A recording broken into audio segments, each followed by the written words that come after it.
লোকটা পৃথিবীর বুকে, এই লোকটা আপনার উম্মতের মধ্যে কার, এই লোকটা পৃথিবীর মধ্যে বাপের ওপরে হাত উঠালছে, মাকে মেরেছে, মার ওপরে হাত উঠালছে।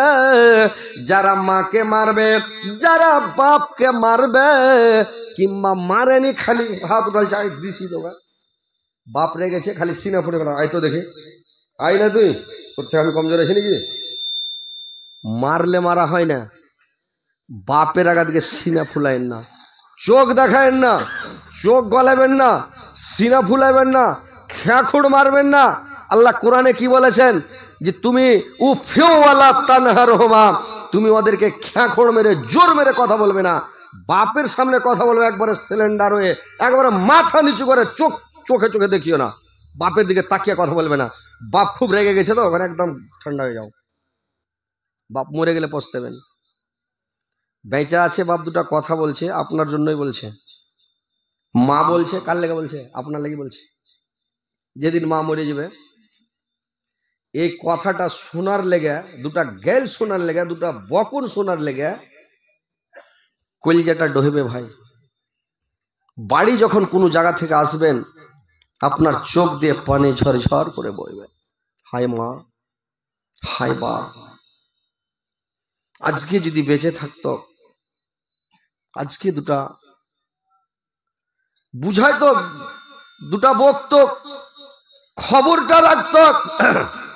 আপনি রাত 12টাতে আসেন, 1টাতে আসেন, আপনাকে জিজ্ঞাসা করার কেউ নাই পৃথিবীতে যে আপনাকে জিজ্ঞাসা করে বেটা কোথায় গেছিলে, বেটা কেমন আছো, বেটা কি খেয়েছ, বেটা রাত কেন করছো, কি হয়েছে বেটা। এই কথাটা শুনতে পাবেন ভাই? শুনতে পাবেন জীবনে? কোনোদিন জীবনে পাবেন না। আজকে মা বাপ বেঁচে আছে, আপনি মনে করছেন ভারী, আপনি মা বাপের ওপরে আপনি কড়া নজর করছেন, এরা কখন মরবে যে শান্তি পাবো।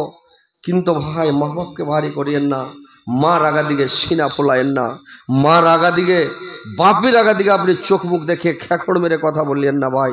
একদিন আপনিও বুড়া হবেন, আপনিও অসার হয়ে যাবেন। গাছ পাকলে সার, মানুষ পাকলে অসার। একদিন আপনাকেও কানতে হবে। আপনাকেও ঘষি যখন পুড়ে গোবর খুব হাসে, আপনাকেও মানে কানতে হবে। তো ভাই আমার, মার সামনে জোর করে কথা বলিয়েন না, বাবার সামনে জোর করে কথা বলবেন না, মাকে বাপকে ঝিড়কি বেড়ে কথা বলবেন না ভাই। যে লোকটা মাকে মারবে, বাপকে মারবে, আল্লাহর নবীকে, আল্লাহর রাসূলকে, মানে সাহাবীরা জিজ্ঞাসা করলেন, ইয়া রাসূলুল্লাহ, নবী গো আপনি বলুন তো নবী গো, কিয়ামতের ঘটে সবচাইতে ভারী আযাব কাকে দেওয়া হবে? কোনটা লোককে সবচাইতে ভারী আযাব দেওয়া হবে? আল্লাহর রাসূল বললেন, আল্লাহর নবী বললেন, কিয়ামতের ঘটে ওই লোকটাকে সব থেকে ভারী আযাব দেওয়া হবে যে লোকটা বাপের ওপরে হাত উঠাবে, মার ওপরে হাত উঠাবে, নবী রাসূলের ওপরে হাত উঠাবে।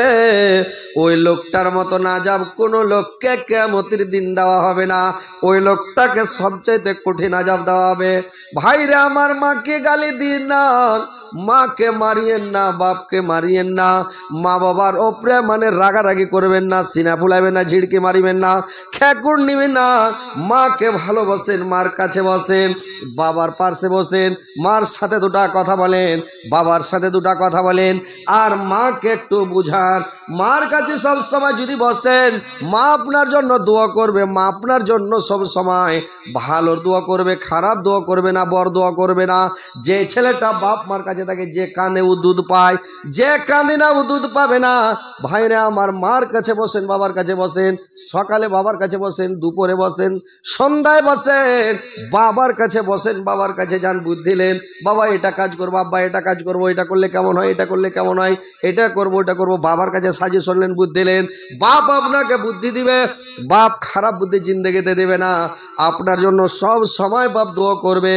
তো ভাইরে আমার, মা বাপকে কোনোদিন গালি দিবেন না, খারাপ কথা বলবেন না, মা বাপকে ভালোবাসেন। ভাইরা আমার, বন্ধুরে আমার, আল্লাহর রাসূল আর একটু আগে বললেন, আর একটা দৃশ্য দেখলেন ভাই, যে এক জায়গায় আল্লাহর নবী দেখলেন বাড়কা হাঁড়িতে রুচি মাংস রান্না করা আছে রে ভাই, একবারে সুন্দর মানে রুচি মাংস রান্না করা আছে। আর এক জায়গায় দেখছে একবারে দুর্গন্ধযুক্ত, একবারে খারাপ সেন্টওয়ালা মাংস পচে গেছে, সেন্ট হয়ে গেছে, ওই এক হাঁড়ি মাংস রান্না করা আছে। আর কতগুলা মানুষ ওই রান্না করার রুচি মাংসটা খাচ্ছে না, ওই পচা ছড়া দুর্গন্ধযুক্ত গ্যান্দা মাংসগুলো সবাই হুড়াহুড়ি করে খাচ্ছে ভাই। বুঝতে পারছেন? আল্লাহর নবী জিবরাইলকে জিজ্ঞাসা করলেন, জিবরাইল, এই লোকগুলা কি পাপ করেছে আর কারণটা কি যে ভালো মাংস ছেড়ে আর পচা মাংস খাচ্ছে, ব্যাপার কি? জিবরাইল বললেন, শুনেন নবী গো, এরা আপনার উম্মতের মধ্যেকার এইগুলোর লোক নিজের বিয়ে করা ভালো হালাল স্ত্রী বাড়িতে রেখে দিয়েছে, আর বিয়ে করা হালাল স্ত্রী বাড়িতে রেখে দিয়া পরের বিয়ে করা, পরের মোহর দেওয়া পরের স্ত্রীর কাছে যারা রাত্রে কাটায়, ওদের সঙ্গে এরা জেনা করে। এই কারণে আল্লাহ এদেরকে শাস্তি দিয়েছে, রান্না করার রুচি মাংস ছেড়ে দিয়া এরা পচা সড়া দুর্গন্ধযুক্ত মাংসগুলো এরা হুড়াহুড়ি করে খাচ্ছে। ভাইরে আমার, পরের স্ত্রী হলো মানে একটা বুমির মতন, ছাঁটের মতন। ভাইরে আমার, যারা মানে ওই পচা ছড়া মাংস খায়, পরের স্ত্রীটা ভাই একবারে অনরোজ লয় ভাই। আপনি বুমি খেতে পারবেন? যে বুমি করে দেয়, পায়খানার পাঞ্জরে খাড়িয়ে থাকা যাবে, কিন্তু যদি কেউ বুমি করে দেয়, বুমির পাঞ্জরে খাড়িয়ে থাকা যায় না। কত লোকের দেখালি বুমি হয়ে যায়, হয় না? বুমি কেউ বরদাস্ত করতে পারবে না। কিন্তু লোক পৃথিবীতে নিজের স্ত্রী ভালো লাগে না, পরেরটা খুবই ভালো। নিজেরটা যদি একদম শ্রীদেবী হেমা মালিনীর মতন হয়, খুব সুন্দর, বলে আরে ভাই ভালো লাগে, পুরানা মডেল গাড়ি চলবে না, ওটাও। পরের যদি একটু মানে ট্যাং ছোট হ্যান্ডিক্যাপও হয়, বলে আরে বাপরে চেহারা মাথা খারাপ। নিজের স্ত্রী এত সুন্দর, এত ভালো না, বেকার চলবে না, ভালো লাগে ভাই। হ্যাঁ, মানে যে দেখে মানে জিয়াই লেগেছে, বলে ভালো লাগে। পরেরটাকে একদিন হঠাৎ দেখছে তো, আরে বাপরে। এই তো দেশের প্রথা।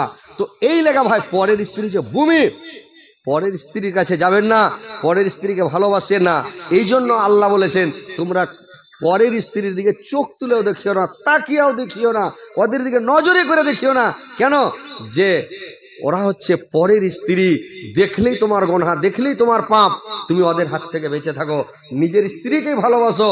আর নিজের স্ত্রীটাকে হুঁশ করতে হবে। নিজের পুরুষের সামনে একটু সাইজা কুজা, একবারে যখন সন্ধ্যা লাগলো, জার্জিস কয় না, যে যখন মগরবের পরে একবারে সাজতে শুরু করতে হবে, লইয়া কাপড় বাক্স থেকে, আলমারি থেকে বের করতে হবে, পিনতে হবে, আর লইয়া কাপড় পিনতে হবে।